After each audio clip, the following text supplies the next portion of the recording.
Vamos a empezar, de verdad. Vamos a empezar. Me han dicho que no toquen los micrófonos. Una sola vez ya lo he hecho. Nunca imaginé que hubiera tantas R's en el diccionario, tantas palabras que empiezan por R. Debo decir que alguna de ellas no estoy seguro que permita describir mi estado de ánimo hoy. Por ejemplo, pone relajado. Pues no. Relajado no.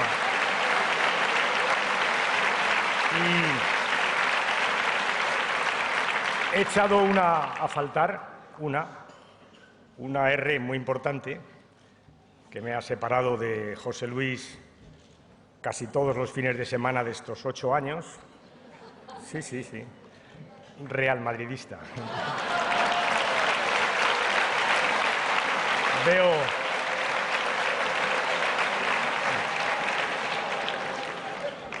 Veo que esto ha cambiado, porque cuando he hecho estas afirmaciones antes, en mi época de precandidato, había división de opiniones. Hoy no está mal. Bueno, compañeros, muchísimas gracias. Muchas gracias de corazón. Seguramente es fácil que os imaginéis que cuando he subido a esta tribuna, pues he pensado en el primer día que llegué a este partido. Y he pensado que lo último que podía imaginarme entonces es que un día fuera elegido por vosotros candidato a la presidencia del Gobierno. No se me pasó por la cabeza. Por tanto, os lo tengo que agradecer de corazón. Gracias por vuestra confianza. Gracias de corazón.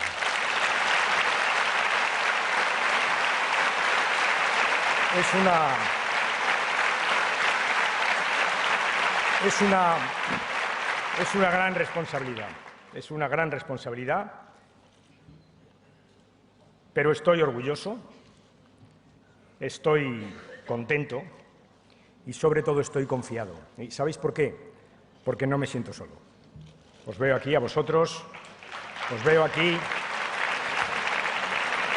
a vosotros, siento vuestro apoyo y, sobre todo, siento el apoyo de millones de españoles que nos han acompañado durante mucho tiempo, durante muchos años en esta democracia. Millones de españoles. Ese apoyo siento y por eso estoy confiado y tranquilo y, por supuesto, orgulloso. Me acordaba del primer día y me acordaba de cuando entré en política. Entré en política como muchos de vosotros, para luchar por la libertad y por la democracia. Eran tiempos difíciles. Había una dictadura, ¿os acordáis? Cruel, despiadada. Ya sé que ahora hay gente que dice que no, pero era así. Cruel y despiadada. Y desde entonces me acuerdo, no lo he olvidado nunca, que aprendí que la democracia tiene dueño, tiene unos dueños, que son los ciudadanos. Esos son los dueños de la democracia. No se me ha olvidado desde aquel momento.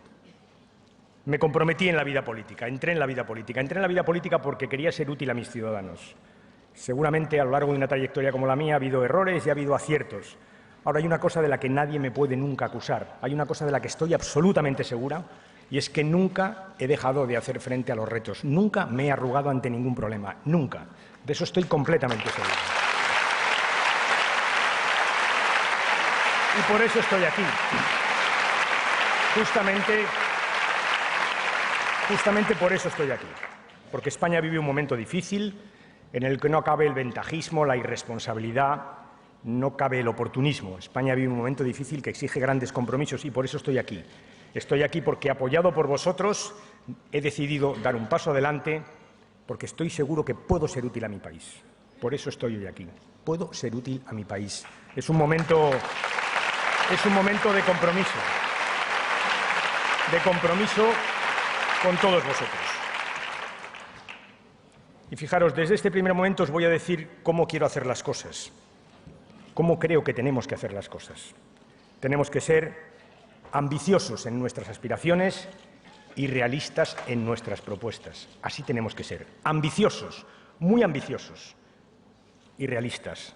Así tenemos que ser. Y tenemos que hacer una cosa importantísima, que los que me conocéis sabéis que va muy bien conmigo, y es que no podemos prometer aquello que no podamos cumplir. No me vais a oír nunca comprometer algo que no me sienta capaz de llevar adelante. Nunca. Así que ambiciosos y realistas, ambiciosos y realistas. Eso es lo que os propongo que seamos. Y dejarme que hable un poquitito del Partido Socialista, un poco. ¿Os habéis fijado que en España no hay ningún político que se defina como un político de derechas? No lo hay, ¿no? No existe. Incluso los que están a la derecha de la derecha jamás dicen que son de derechas. Pues bien, a mí eso también me distingue de ellos. Os voy a decir, me he sentido orgulloso todos y cada uno de los días de mi vida de llamarme socialista. Orgulloso.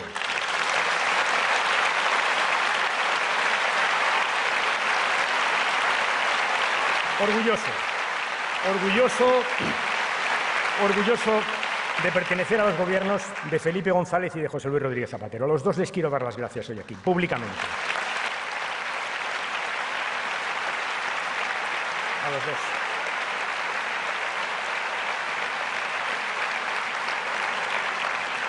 He aprendido mucho de ellos, mucho.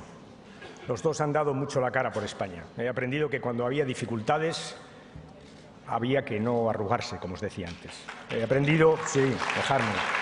He aprendido, les he visto dejarse la piel, dar la cara cuando otros se escondían, sacar la cabeza cuando otros intentaban sacar ventajas. Les he visto. Os voy a contar una cosa. Yo no acostumbro a contar mis conversaciones con José Luis, no lo hago. Hay gente que va a la Moncloa y según sale ya desde la carretera de La Coruña ya está largando. Yo no. Nunca he sido así. Pero es verdad que se ha escrito y se ha hablado mucho de una noche del 9 de mayo y yo os voy a contar mi versión. Yo hablé con él esa noche, muchas veces. Jamás me habló de votos. Jamás. Jamás me habló de su futuro político. Ni tan siquiera me habló del PSOE. Jamás. ¿Sabéis de qué hablaba una y otra vez? No nos puede pasar lo que le va a pasar a Grecia. No nos puede pasar lo que le va a pasar a Grecia, porque si nos pasa, serán generaciones y generaciones de españoles las que lo van a sufrir. De eso me hablaba una y otra vez. Fue una noche muy difícil. Y yo hoy aquí te quiero dar las gracias, José Luis. Gracias por todo.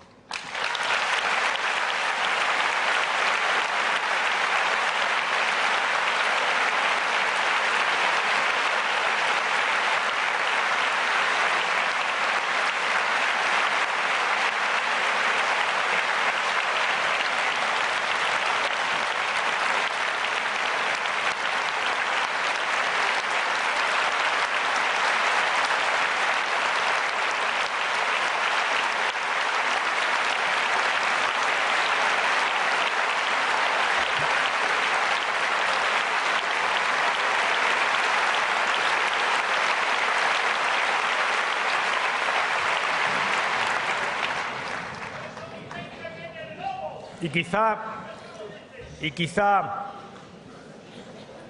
sea este un buen momento, para decir algo que me habéis oído decir en muchas ocasiones, que nuestro enemigo no es el Partido Popular ni la derecha. No, el Partido Popular es nuestro adversario. Nuestros enemigos, los de ayer, los de hoy, los de siempre, son el miedo, la inseguridad, la injusticia, la intolerancia, la desigualdad. Esos son nuestros enemigos. Y a esos enemigos les hemos hecho frente siempre como lo que somos, los aliados del progreso y los aliados del cambio. Así les hemos hecho frente. Aliados del progreso y aliados del cambio. Os voy a poner un ejemplo. Para que me entendáis. Hemos gobernado mucho tiempo en nuestra democracia. Casi 2/3 del periodo democrático han sido gobiernos socialistas. Y hemos hecho muchas cosas y hemos aprendido una fundamental, y es que nunca acabamos de hacer las cosas, que nunca se puede uno dar por satisfecho, que siempre quedan cosas por hacer. Os hablaré de algo, de la lucha de la igualdad de las mujeres para ser como los hombres, de esa lucha que emprendieron hace decenas de años, solas. Luego las hemos acompañado nosotros. Solo en los últimos 8 años hemos convertido esa lucha en política central del Gobierno socialista. Y hemos avanzado mucho.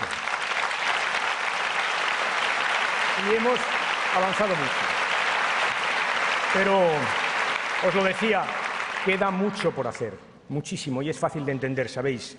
No se corrige en 7 años la injusticia de siglos. Es imposible. Queda muchísimo trabajo por hacer.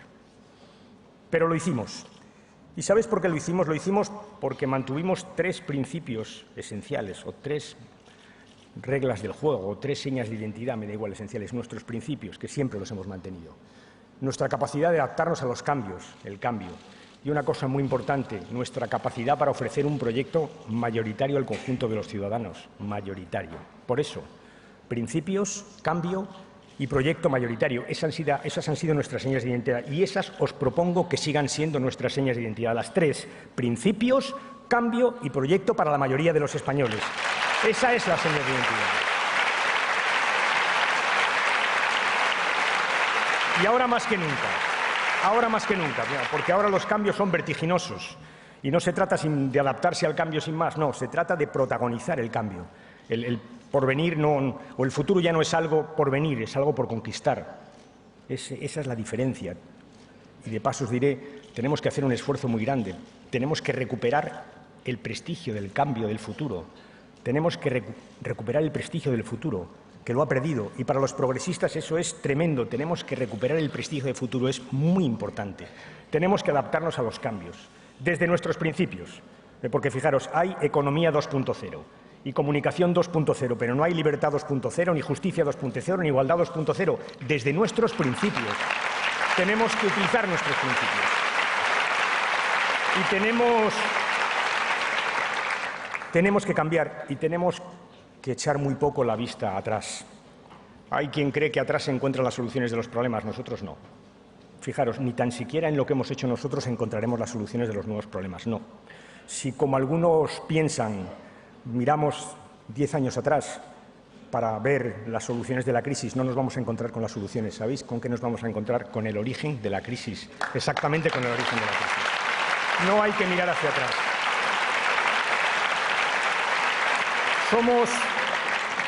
Somos un partido que siempre ha pensado, o que siempre se ha negado a pensar que cualquier tiempo pasado fuera mejor. Pero somos algo más. Somos un partido del esfuerzo, que sabemos que las cosas se conquistan con esfuerzo, entre otras cosas porque nunca nadie en nuestra historia nos ha regalado nada. Somos un partido del esfuerzo y tenemos que estar orgullosos de ser el partido del esfuerzo. Somos un partido de los derechos sí, pero también de las obligaciones y de las responsabilidades. Ese es el Partido Socialista. Por eso tenemos que defender a los que progresan con su esfuerzo.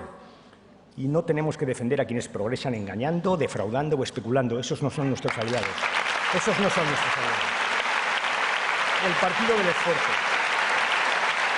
Y os voy a decir algo más. Os voy a decir algo más. Y esto es una cosa que los que me conocen también saben que es muy mía. Hay una actitud, hay una forma de comportamiento que creo que es indisoluble a la vida de un socialista, que es la austeridad. La austeridad, la pública y la privada. La austeridad. Dejadme. No me interrumpáis tanto que no comemos. O sea, lo digo por vuestro bien, ¿eh? Lo digo por vuestro bien. La austeridad, fundamental. Es un problema de coherencia. Os voy a pedir que seáis austeros. Más. Os lo voy a exigir. Os voy a exigir austeridad en nuestros comportamientos, en los públicos y en los privados. ¿Sabéis por qué?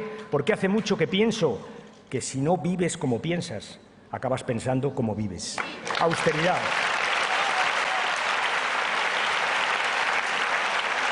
Austeridad. Empecé reafirmando mis valores democráticos, los vuestros, los compartidos, y no lo hice por casualidad. Lo hice porque creo que estamos en un momento en el que hay gente que razonablemente duda de que los votos sean más importantes que los mercados. Hay quien está poniendo en tela de juicio ese pensamiento básico en nuestra democracia, en la democracia. Hay quien piensa que la política ha perdido la batalla. Hay quien piensa que los mercados campan y camparán ya siempre por sus respetos. Y nosotros tenemos que empezar este discurso por ahí. Porque si los mercados camparon por sus respetos, es porque alguien desde la política decidió que camparan. Y lo que se decide desde la política se corrige desde la política. Por tanto, que tenemos que empezar por afirmar que muchos de los problemas que están sucediendo en España y en el mundo son problemas políticos y que es la política la que tiene que resolverlos. La política. Siempre la política. La política. La política, fijaros, la política La política es la que se tiene que encargar de romper ese axioma casi ineluctable, según el cual los beneficios siempre van para unos pocos y las pérdidas van para la mayoría. Es la política la que tiene que romper ese principio. Es verdad que es complicado en un mundo como el que estamos, con los problemas con el que estamos, abordar estos problemas políticos desde un solo país. Es complicadísimo. Hay que hacerlo con muchos, coordinando, trabajando, haciendo política, siempre política con muchos. Os pondré un ejemplo que vivo especialmente desde que he pasado 5 años en el Ministerio del Interior. Os voy a hablar de los paraísos fiscales. Ya sé que son horribles. Ya sé que todos sabéis lo que yo sabía cuando llegué a Interior, y es que en los paraísos fiscales hay unos tipos que tienen los dineros para no pagar Hacienda. ¿Sí? Pero hay mucho más, ¿sabéis? Hay muchísimo más. Está el dinero del narcotráfico, está el dinero de la corrupción, está el dinero de la trata de personas. Es intolerable, es indecente, es absolutamente inmoral que el mundo viva con los paraísos fiscales. Absolutamente inmoral. Yo creo que se van a acabar. No creo que el mundo pueda subsistir mucho más con tanta indignidad. Yo creo que se van a acabar. Pero para acabar con ellos, compañeros y compañeras, no hace falta. No podemos hacerlo desde un solo país, no podemos hacer desde España por mucho que queramos. Tenemos que sumar, tenemos que hacer política, tenemos que sumar. ¿Y sabéis dónde tenemos la suma más fácil? En Europa. En Europa. No puedo concebir cómo haya gente que esté tratando de enfrentarse a los problemas del mundo y diga que Europa no vale, que menos Europa. Pero si es lo contrario. Europa nos da fuerza. Europa nos permite presentarnos en el mundo con fortaleza, con nuestros principios. Hablamos de que tiene que haber una tasa de transacciones financieras. Claro que la tiene que haber. Solidaria, con los países más pobres. La llevamos pidiendo mucho tiempo, pero ¿sabéis qué os digo? Que para que Europa la reclame en el mundo la tiene que poner primero en Europa. Pongámosla en Europa. Y desde la fuerza europea pidámosla en el mundo. Pidámosla en el mundo. Como os digo, dejemos de quejarnos de las agencias de rating norteamericanas y hagamos unas europeas. Como os digo, hagamos unos bonos europeos. Hagámoslo, ¿sabéis para qué? Para defendernos, para defender a los países que están siendo atacados uno y otro día por los especuladores en su deuda soberana. Tenemos también que construir más Europa. En resumen, trato de plantear mi discurso sobre 3 ejes. Los problemas son muy grandes, son globales, pero nunca los podemos abordar con menos democracia, sino con más democracia. Nunca los podremos abordar con menos política, sino con más política. Nunca con menos Europa, sino con más Europa. Eso es lo que trato de deciros desde este momento. Más democracia, más política, más Europa.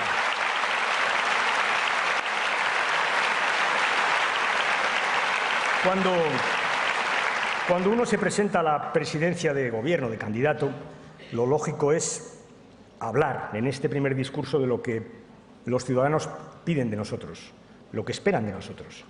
Y yo creo que nos piden 4 cosas. Lo primero es que les escuchemos, que escuchemos sus demandas.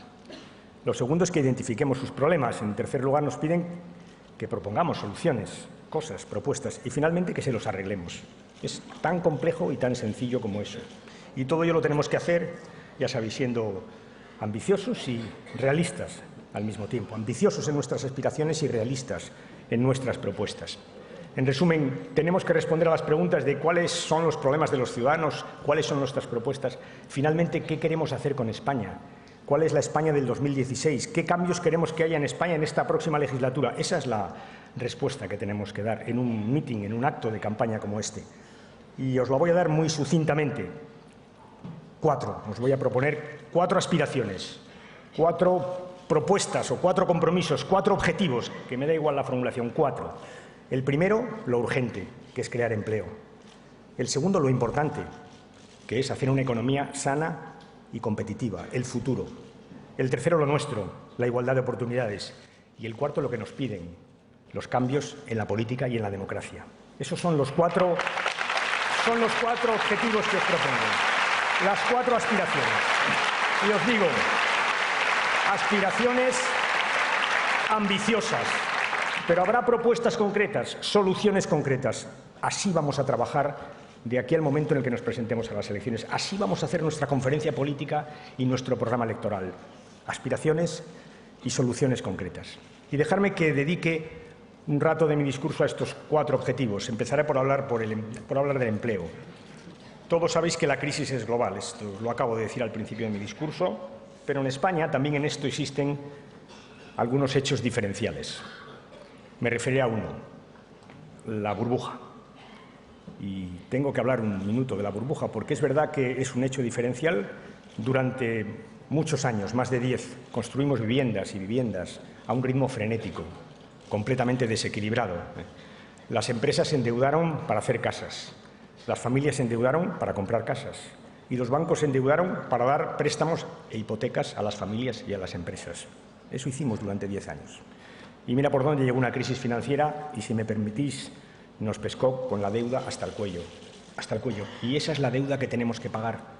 Y tenemos que decírselo así los españoles, tenemos que pagar esa deuda. Os lo diré de otra forma. La vivienda ocupó en España algo así como el 9% del Producto Nacional Bruto, del Producto Interior Bruto. En una economía sana la vivienda tiene que ser el 4,5%. Nos sobran 5 puntos de PIB. Hay que rellenar 5 puntos de crecimiento haciendo otras cosas. Y os lo diré de una tercera manera. No vamos a recuperar 2 millones de empleo en la vivienda. Aunque la vivienda se recupere, que se recuperará cuando fluya el crédito, no podremos hacer tantas viviendas como para tener otra vez 2 millones de puestos de trabajo, lo que quiere decir que tenemos que buscarlos en otro sitio. Y esa es la esencia de lo que tenemos que proponer a la gente. Tenemos que tener nuevas empresas, que creen en nuevos empleos en una nueva economía. Esa es la esencia de nuestro programa, porque tenemos que rellenar casi 5 puntos de nuestro Producto Nacional Bruto. Este es el planteamiento. Es verdad que no solo la vivienda, pero también es la vivienda. Yo diría en España fundamentalmente la vivienda. Y es cierto que la vivienda y la crisis en otros sectores se ha llevado a una consecuencia dramática, que son millones de parados, de personas de carne y huesos, con nombres y apellidos, personas que han perdido el empleo y, por tanto, el bienestar, pero que han perdido mucho más: la autoestima, la confianza en el futuro, porque cuando uno no tiene empleo no está seguro de nada. Personas.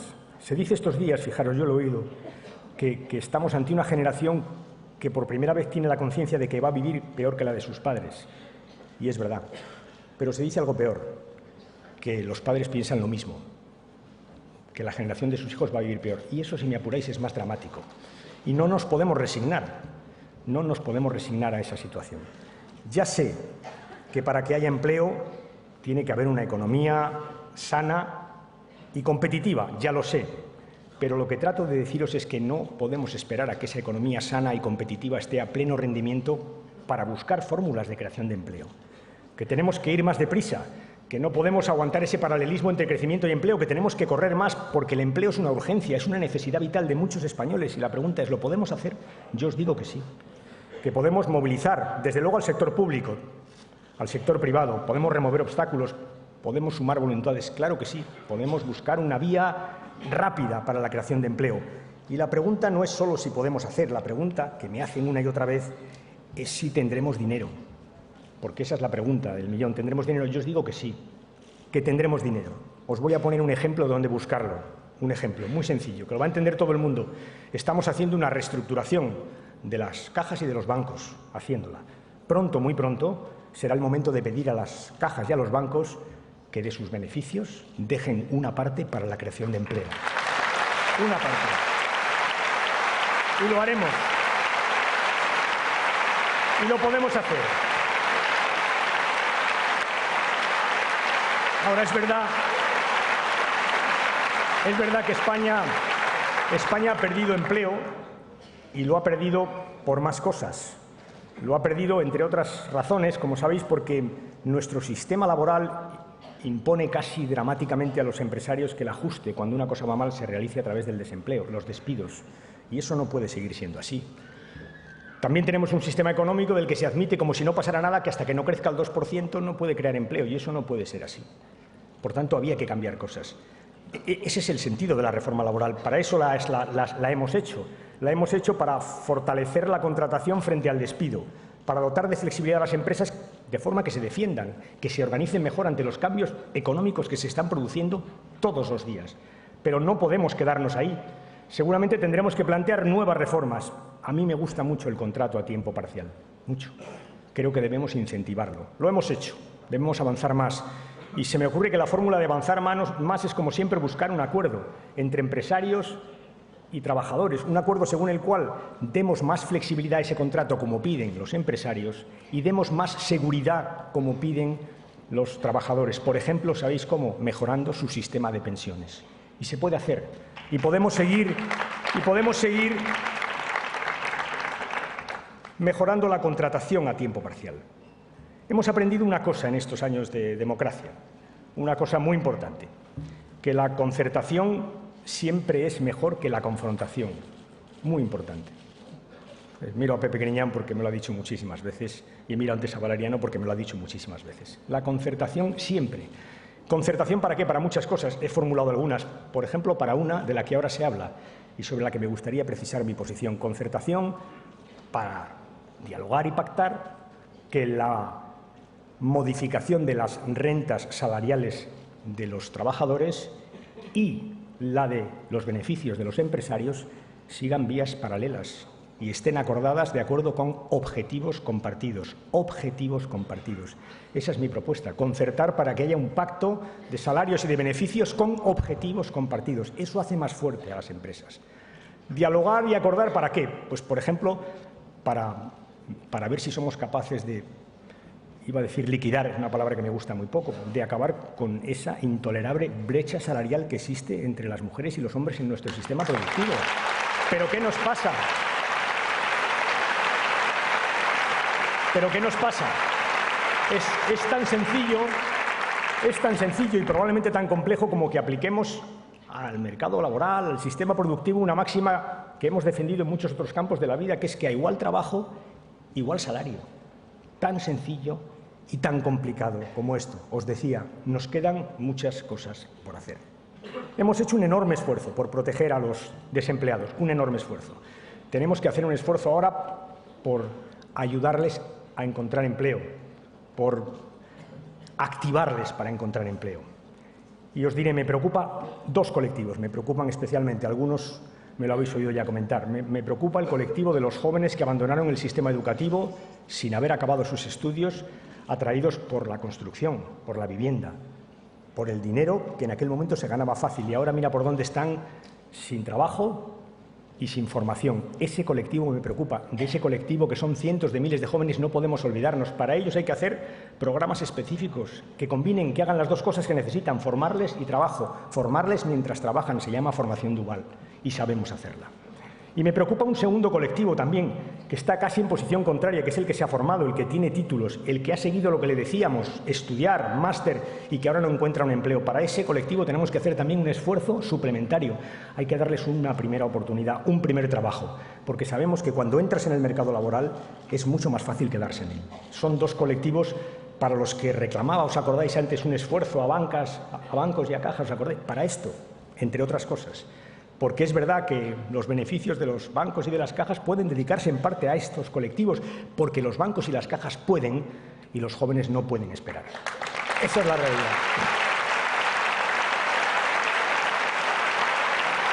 Os diré, pero os decía antes, y es verdad que la creación de empleo de forma estable necesita una economía sana y una economía competitiva. Estamos creciendo. Todavía poco, pero creceremos más. Y va llegando el tiempo de que empecemos a plantearnos políticas redistributivas. ¿Para qué? Os lo voy a explicar muy fácilmente. Para que aquellos que más se han sacrificado en la crisis puedan ver compensado ese sacrificio. Os lo diré de otra forma. Para que aquellos que no han sufrido en la crisis colaboren para que todos salgamos al mismo tiempo de la crisis. Eso es lo que es. Políticas redistributivas. Es el momento. Y fijaros, quizás sea el momento de repensar algunas de las cosas que hemos hecho y de rectificarlas. ¿Por qué no? Quitamos el impuesto de patrimonio. Eran situaciones distintas, una economía diferente. Creo que ha llegado el momento de que nos lo replanteemos, de volverlo a poner. No, pero no igual. No, pero no igual, porque es verdad que era un impuesto que gravaba sobre las clases medias y eso no lo vamos a volver a hacer. Vamos a reponer un impuesto de patrimonio que realmente grave a los grandes patrimonios que existen, no, y que tienen que colaborar, que tienen que ayudar a aquellos que más han sufrido en la crisis para que todos salgamos juntos de la crisis. Esa es la política redistributiva, en la que estoy pensando. Y la economía está sana cuando no tiene desequilibrios.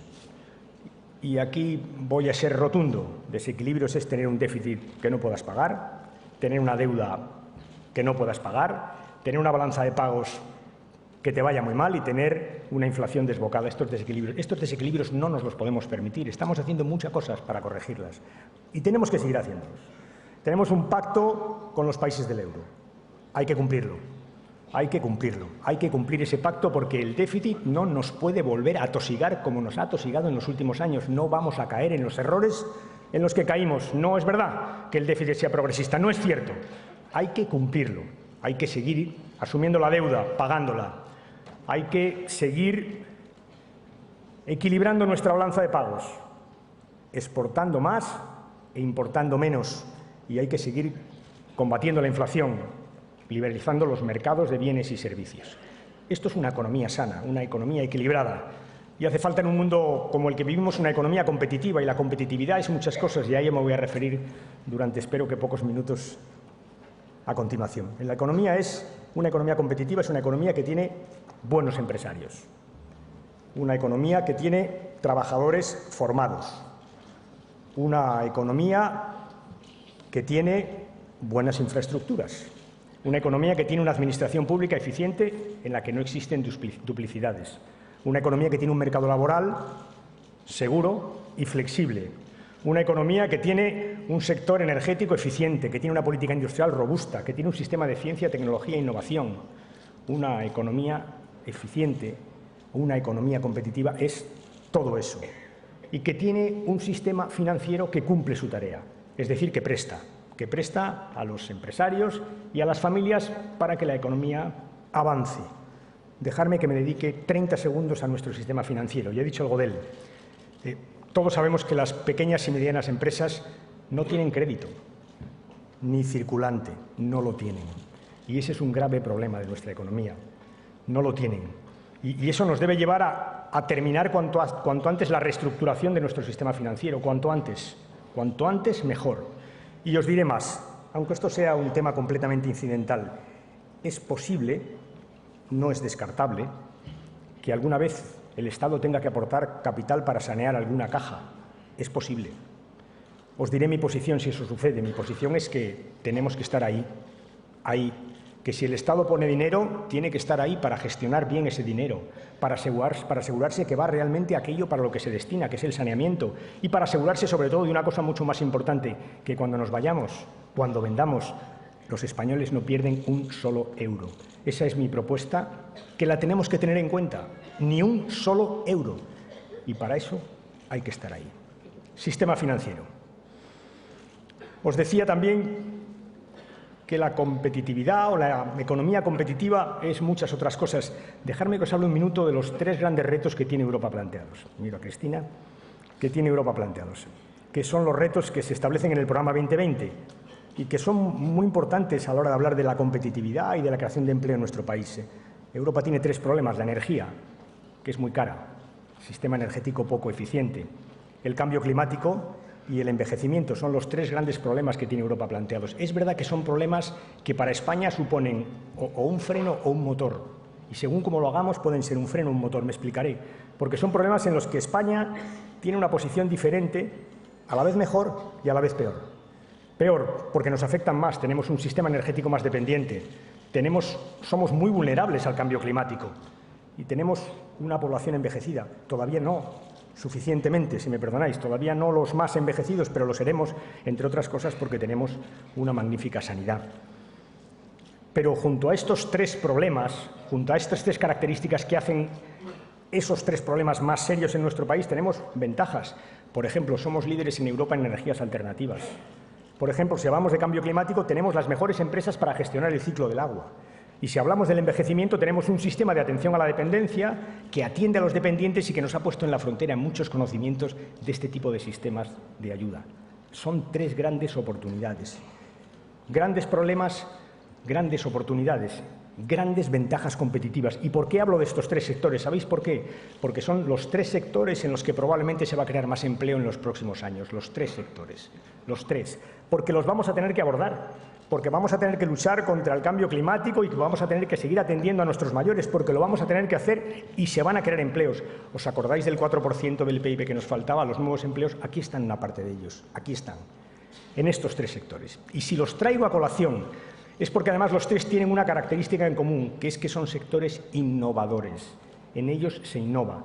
Y eso es lo último que os quería decir de la competitividad, que la competitividad es ante todo innovación, que seremos más competitivos si somos más innovadores, que es así, que tenemos que innovar. Y en estos 3 sectores hay una posibilidad enorme de innovar. ¿Innovar para qué?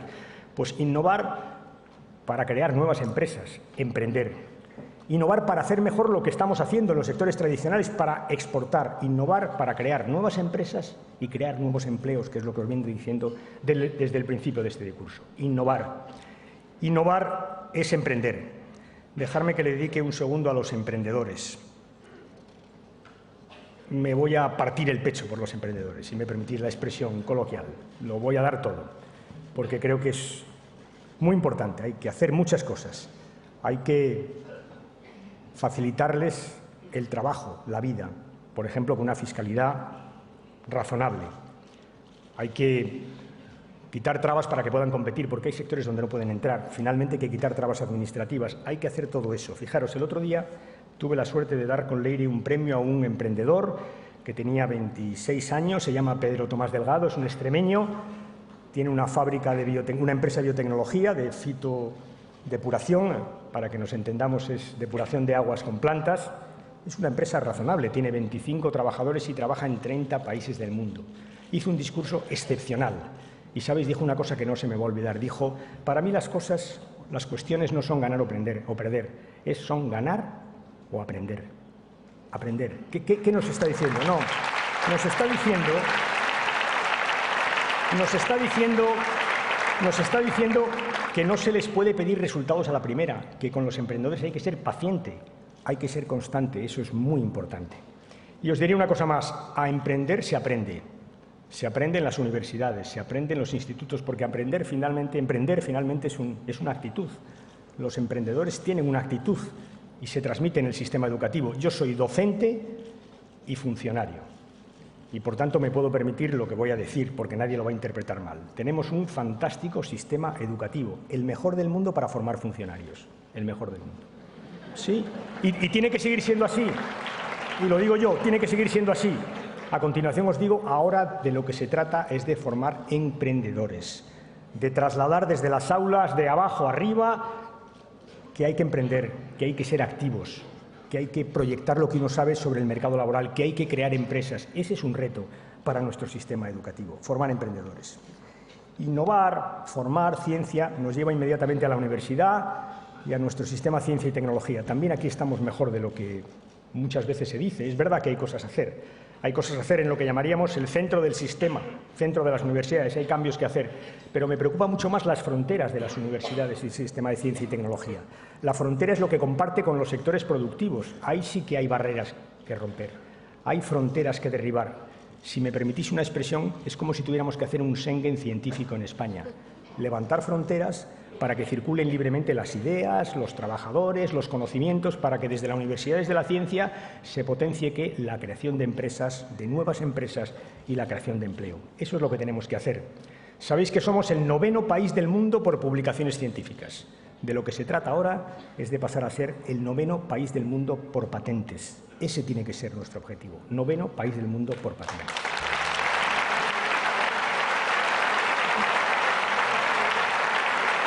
Voy rápidamente a hablar de igualdad. Es un tema que nos es conocido. Es verdad que somos un partido que ha defendido siempre la libertad. Eso no nos distingue de otros partidos democráticos, pero la igualdad sí. La igualdad nos distingue. Y la igualdad en el siglo XXI es igualdad de oportunidades. Y los gobiernos no podemos prometer a la gente que vamos a conseguir que consigan, que alcancen todos sus objetivos vitales. No lo podemos hacer. Pero lo que no podemos dejar de hacer es decirle a la gente que le vamos a dar todas las oportunidades, las mismas oportunidades a todos los ciudadanos para alcanzar sus objetivos. Eso sí que lo podemos hacer. Eso es igualdad de oportunidades. Sabéis, no está escrito en ningún sitio que tengamos que salir de la crisis como un país más inseguro, como un país más insolidario, como un país más excluyente. No está escrito. Eso es lo que nos jugamos en las elecciones. ¿Cómo salimos? Eso es lo que va a decidir la política. Eso es lo que van a decidir los ciudadanos con su voto. De eso es de lo que tenemos que hablar una y otra vez de aquí a las elecciones, empezando por la igualdad de oportunidades y la educación. Me vais a permitir que hable un poco de educación, que es lo mío. Y aquí sí que tengo que hacer un ejercicio de autocontención para evitar que vuestra hipoglucemia convierta este acto en un acto insoportable para vosotros. La hipoglucemia, sí. La educación es mucho más, lo sabéis todos, que una política horizontal, es mucho más. Educación es casi todo.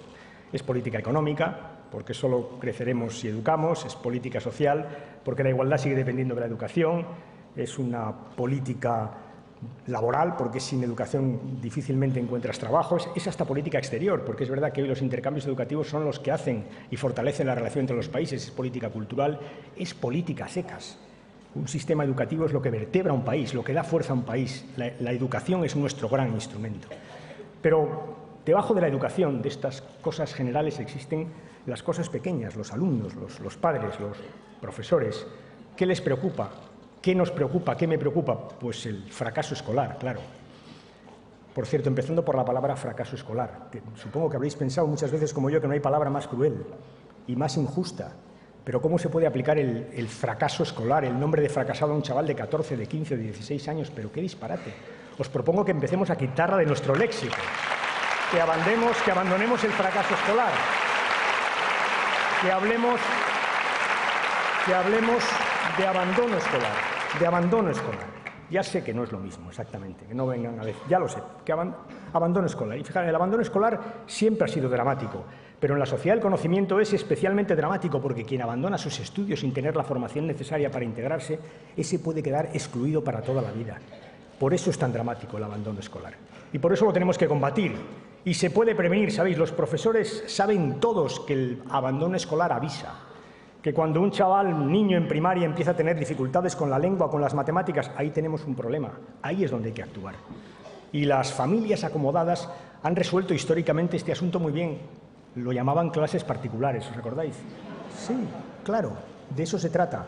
Es otra cosa, es otra forma de decir lo que yo voy a explicar, es atender a los niños que empiezan a tener retrasos, reforzar sus estudios, hacer una atención singularizada para prevenir el abandono escolar, porque se puede prevenir. Ya, veo algunos que me miran diciendo, eso es muy caro.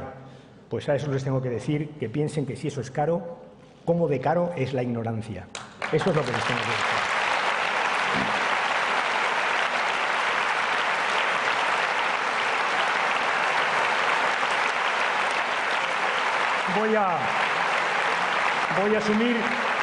Voy a asumir dos compromisos con vosotros. Uno primero, que es un compromiso especialmente innovador. Os voy a decir que no voy a cambiar ninguna de las leyes educativas que actualmente están en vigor en nuestro sistema. Ninguna ley. Que la educación no necesita zarandeos legislativos, no necesita. Lo que necesita es consenso, diálogo y estabilidad en su marco legal. Eso es lo que necesita la educación. Lo que necesita son recursos, profesores motivados, valorados socialmente y centros bien gestionados. Eso es lo que necesita. Y para eso no hace falta cambiar las leyes, para eso basta con hacer las cosas bien. Y os voy a decir otra cosa más. Todos sabemos que la calidad del sistema educativo nunca es superior a la calidad de sus profesores, nunca lo es. Y ahora tenemos que contratar de aquí al 2020 200.000 nuevos profesores. Fijaros si es importante cómo lo hagamos. Por eso he propuesto cambiar el sistema de contratación, de selección del profesorado, ir a un sistema MIR, entre otras cosas, porque ese sistema le tenemos en sanidad y ha sido fantástico. De hecho, hay mucha gente que piensa, yo entre ellos, que la calidad de nuestra sanidad depende de que hemos sido capaces de seleccionar como médicos residentes a los mejores. Pues os propongo que trasplantemos, nunca mejor dicho, este sistema a la educación. ¿Para qué? Para seleccionar a los mejores, porque no nos podemos permitir el no hacerlo cuando tenemos por delante 200.000 contrataciones. Eso es garantizar la calidad del sistema educativo. Y los MIR me llevan a la sanidad. Creo que si algo enorgullece a los españoles es su sanidad pública. Nos enorgullece porque es muy buena y porque es muy barata. muy barata. Nos gastamos en sanidad pública el 7,5% de nuestro Producto Nacional Bruto, 2 puntos menos que la media europea y 5 puntos menos que los Estados Unidos, por cierto, donde hay 50 millones de personas que no tienen asistencia sanitaria. Es buena y barata. Tenemos buenos médicos, buenas médicas, buenos enfermeros, buenas enfermeras. Tenemos auxiliares, tenemos buenos hospitales, buenos centros de salud, tenemos una excelente investigación biomédica, excelente, tenemos un magnífico sistema sanitario. Por eso es por lo que los españoles tenemos una esperanza de vida que es la segunda del mundo, porque tenemos un buen sistema sanitario. Es una de las pocas cosas sagradas e intocables para el conjunto de los españoles, también para el Partido Socialista, también para mí. Y os diré, vamos a hacer bandera de la sanidad pública. Vamos a hacer bandera. Os lo diré de otra manera. No vamos a hacer nada, no voy a hacer nada, no voy a firmar nada, no voy a acordar nada que debilite nuestro sistema público de salud. Nada es nada. Nada es nada.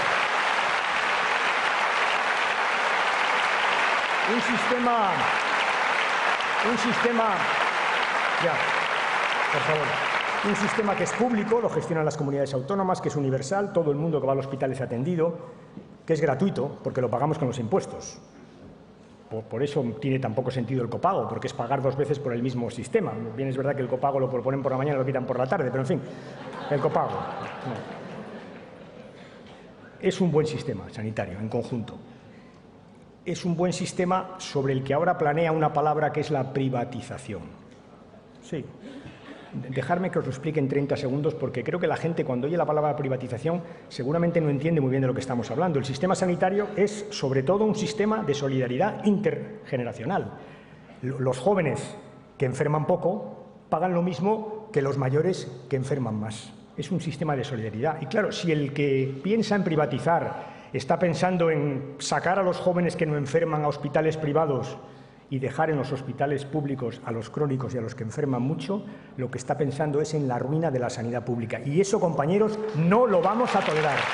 Eso no lo vamos a tolerar. Por tanto,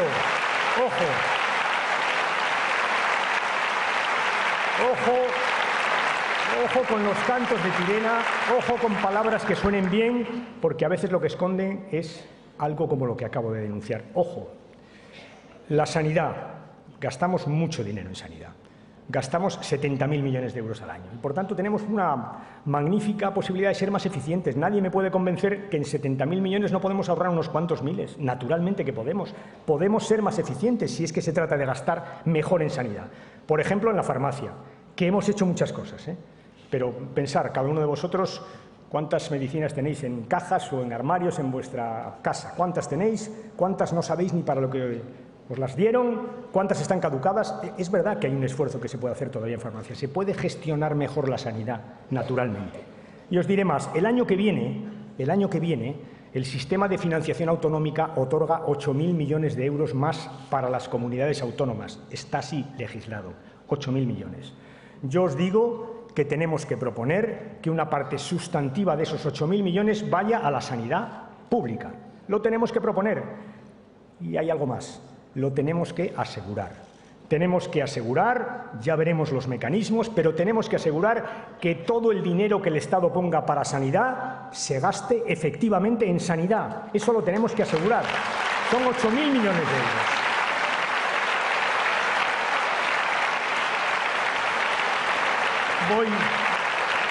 Voy terminando ya con esta parte. Se ha dicho, es casi un tópico, que la familia tiene una relación compleja con la izquierda. Sí, compleja. Conmigo no, Yo creo que la familia es el núcleo social básico de la sociedad y que los poderes públicos tenemos que apoyarla y fortalecerla. Las familias, porque hay muchas, de muchos tipos, todas iguales, muchas. Y hay quien piensa que apoyar a la familia consiste en manifestarse mucho los sábados por la tarde. Y yo creo que no. ¿Sabéis lo que es apoyar a la familia? Apoyar a la familia es poner en marcha los permisos de paternidad. Es aumentar las becas. Apoyar a la familia es poner en marcha un sistema de atención a los dependientes que ayuda también a los que ayudan a los dependientes. Eso es ayudar a la familia. Es conciliar la vida laboral y familiar de los hombres y de las mujeres. Es avanzar en la corresponsabilidad en el hogar. Eso es ayudar a la familia. Es tener una buena política de centros educativos de 0 a 3 años. Eso es ayudar a la familia. Y os diré, eso es lo que vamos a seguir haciendo. Ayudar a la familia con estas políticas. En esto de la familia, unos predican, no voy a decirlo de antrigo, no, y otros lo hacemos. Mucho más sencillo. Unos predican y otros lo hacemos. Es mucho más fácil. Voy terminando ya.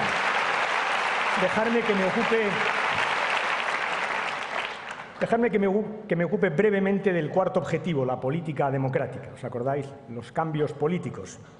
Porque es verdad que de lo dicho hasta aquí se desprende que soy un convencido de que es la política la que permite cambiar las cosas, la que permite cambiar el mundo.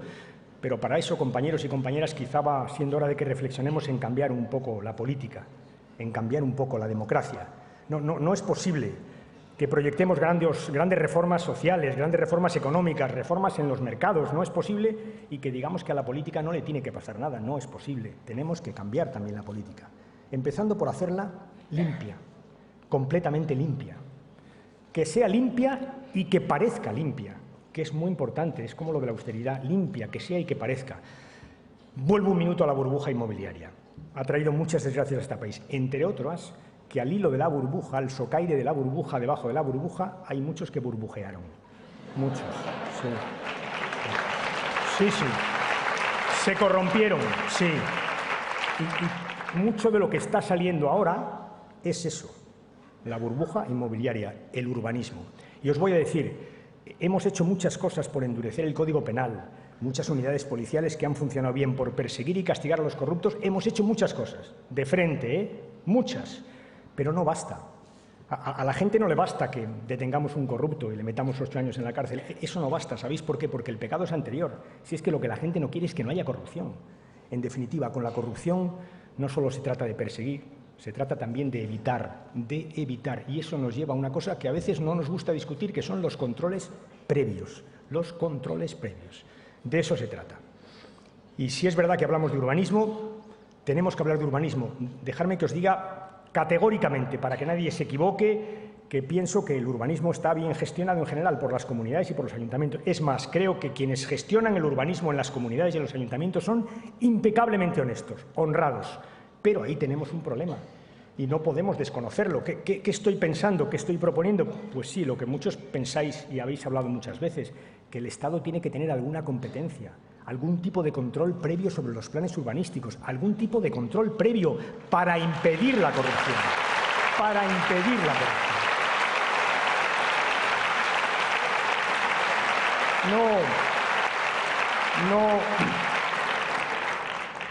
Sé que es difícil, que hay que hilar fino, porque la Constitución establece lo que establece, pero se puede hacer.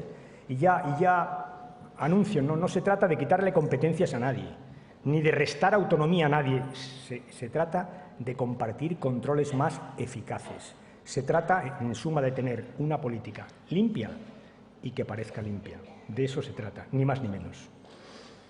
Y la democracia no tiene solo esos problemas, tiene más. Tenemos que abordar otros problemas que tienen que ver con la democracia del siglo XXI y que se resumen muy fácilmente en una contradicción insalvable, y es que en el mundo de la sociedad de la información, con la tecnología de información que existe, no es razonable que la relación entre los ciudadanos y sus representantes se establezca una vez cada 4 años y el resto sea que se limiten a escucharnos. No es sensato, no es razonable, no se corresponde con la sociedad en la que vivimos y en esto hay que escuchar lo que nos están diciendo en la calle, pero fuera de la calle también. Es más, sobre todo fuera de la calle, lo que nos están diciendo los ciudadanos. Y nos dicen algunas cuantas cosas muy claras. Mira, nos dicen, o contáis conmigo o voy a dejar de contar con vosotros. Eso nos lo dicen. Nos dicen, no confundáis vuestro mundo con mi mundo. No lo confundáis. Nos dicen que no soportan más la crispación, el sectarismo, esta discusión fanática por las cosas pequeñas. Nos lo dicen continuamente y nos dicen que la política no puede ser una fuente de problemas, que tiene que ser una fuente de soluciones. Estas cosas nos las dicen una y otra vez. Y conviene escucharlas y conviene actuar en consecuencia. La democracia es un sistema que se ha impuesto a los totalitarismos porque es insuperablemente mejor desde el punto de vista moral, sin duda. También porque es más eficaz, porque ha resuelto los problemas. La democracia se legitima también resolviendo problemas por sus resultados, y eso no lo podemos perder de vista. En resumen, cuando los ciudadanos empiezan a pensar que la política no es una solución sino un problema, cuando empiezan a pensar que todos los políticos somos iguales, que su voto no importa, la democracia tiene un problema. Y además, es que no es cierto, o es que alguien puede defender en su sano juicio que Olof Palme es lo mismo que Le Pen, o que Margaret Thatcher es lo mismo que Lula, o que Sarah Palin es igual que Obama, o que Felipe González tiene algo que ver con Bush hijo. Pues no tiene nada que ver. Pero no basta con decirlo. Hay que reafirmar con hechos lo que trato de trasladaros durante todo el discurso, que la política importa y que la política importa mucho. Y hay que actuar. Y hay que revisar cosas y a veces cosas que nos van a costar, porque es verdad que hay cosas que han funcionado bien, que las hemos hecho en la transición, que las hemos diseñado y han funcionado bien. Por ejemplo, el sistema electoral. Nos piden dos cosas, más proporcionalidad y más cercanía. Y convengamos que las dos son razonables. Y, por tanto, quizá haya llegado el momento de plantearnos en el Partido Socialista una discusión a fondo sobre nuestro sistema electoral. Ya sé que es muy difícil. Ya sé que... Calm, por favor, que voy acabando. Ya sé que es muy difícil. Ya sé que para cambiar el sistema electoral hace falta consensos. Es una regla básica del funcionamiento de la democracia. Ya lo sé. Pero eso no nos exime de la obligación de plantearnos lo que está pasando y hacer propuestas concretas. No nos exime. Y os voy a decir, yo tengo un modelo. A mí el que más me gusta es el modelo alemán. Me gusta mucho. Circunscripciones pequeñas que favorecen la relación entre el representante y el representado, y un resto nacional que favorece la proporcionalidad. A mí me gusta mucho. ¿Y qué os propongo? Os propongo que lo discutamos. Os propongo que utilicemos la conferencia política para discutir esto a fondo y salir con una propuesta de reforma del sistema electoral, para defenderla.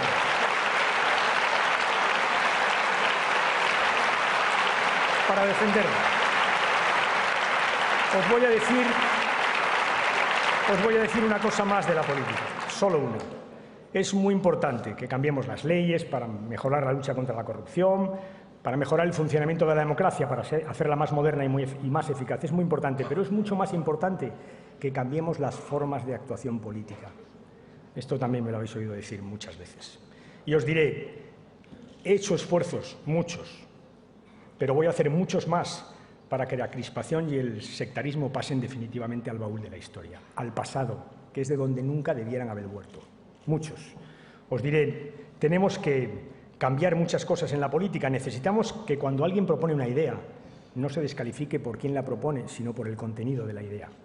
Tenemos que conseguir que nuestros debates sean más debates de sustantivos que de adjetivos, más de propuestas que de descalificaciones. Tenemos que conseguir discutir de problemas y de solucionarlos y no de competencias. Todo eso os propongo que hagamos desde nuestro programa electoral. Todo eso entiendo que es ambicioso, pero que puede ser asumible, que puede ser creíble, que sobre todo es posible, que es lo importante y lo que tenemos que hacer con un programa electoral. Ambicioso y posible.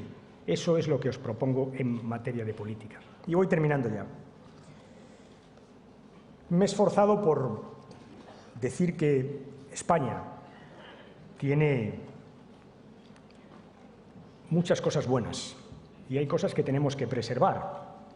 Hay otras que estamos cambiando, cambios en los que tenemos que profundizar, que tenemos que mantener, y hay cosas que tenemos que hacer de nuevo, grandes cambios. Tenemos ahora la oportunidad de hacerlo, tenemos la capacidad para hacerlo y creo que tenemos la voluntad colectiva para hacerlo, grandes cambios. Partiendo de un concepto que se desprende de toda mi intervención, es que yo creo que España es un gran país, Y los grandes países no lo son porque eludan las crisis, no lo son porque las crisis no les golpeen, no, lo son por cómo salen de ellas, lo son por la capacidad de salir, lo son por la creencia en sí mismos. Por eso son grandes los países que lo son. Y el nuestro lo es. Es un país que ama la libertad, que ama la tolerancia. Es un país pegado a la libertad, a la igualdad de oportunidades. Es un país que tiene un sistema educativo como nunca imaginemos que podíamos tener, un sistema universitario, Unas empresas que hoy compiten en el mundo como nunca pensamos que llegaran a competir. Es un país bien plantado en el mundo, es un país solidario, es un país europeo, es un país iberoamericano, es un país mediterráneo, es un país bien plantado en el mundo, es un país con una riqueza cultural impresionante, empezando por nuestra lengua. Es un país, es un gran país. Y desde esa confianza de país, desde esa definición de país, desde esa confianza que tengo en mi país, que es España, os propongo, me propongo y propongo a los españoles trabajar conjuntamente, coordinadamente, a todos aquellos que quieran conciliar, dialogar y trabajar conjuntamente para alcanzar esos 4 grandes objetivos, para crear empleo y hacerlo desde el primer momento, para hacer una economía sana y competitiva que sea capaz de repartir los esfuerzos que hay que hacer a la hora de salir de la crisis, para reforzar nuestra igualdad de oportunidades, nuestro estado del bienestar y, finalmente, para cambiar la política, para hacerla más eficaz, para hacerla más cercana, para hacerla, si me permitís la redundancia, más democrática, para hacer la política democrática más democrática. Para todo eso es para lo que os estoy pidiendo mi apoyo y para lo que estoy pidiendo y voy a empezar a pedir el apoyo de los españoles. Sé que es una tarea posible, porque es un programa el que vamos a diseñar que está diseñado desde el realismo de quien conoce bien España, nosotros, y sobre todo desde los valores, unos valores que me he empeñado en demostrar que comparto con vosotros desde hace muchos años y que están en la base misma de este programa electoral que os estoy proponiendo, de este principio de programa electoral que os estoy proponiendo. En resumen, invito a compartir este proyecto a los ciudadanos, que son muchísimos, que creen que es mejor el trabajo que la apatía y la resignación. Invito a compartir ese proyecto a los muchos ciudadanos españoles que creen que es mejor la conciliación, el pacto que la confrontación, a aquellos que prefieren el sí al no, aquellos que lo que piensan es que antes de actuar hay que escuchar y después de actuar hay que explicar. A todos esos nos tenemos que dirigir en los próximos meses, compañeros y compañeras. Y el trabajo no es fácil. Son tiempos difíciles donde se espera que demos lo mejor de nosotros mismos. Nuestras aspiraciones son ambiciosas, pero nuestras propuestas y nuestras soluciones van a ser realistas. Ambición y realismo. Sobre ese esquema os pido que trabajemos en los próximos meses. Tenemos ante nosotros una campaña electoral y ya os digo de antemano en este mi primer acto como candidato que lo es, que en esta campaña electoral nada está escrito y nada está decidido de antemano. Absolutamente nada. Que va a depender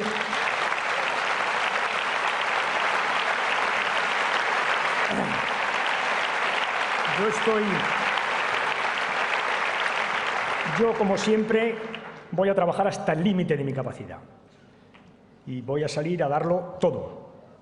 No me va a ser difícil. ¿Sabéis por qué?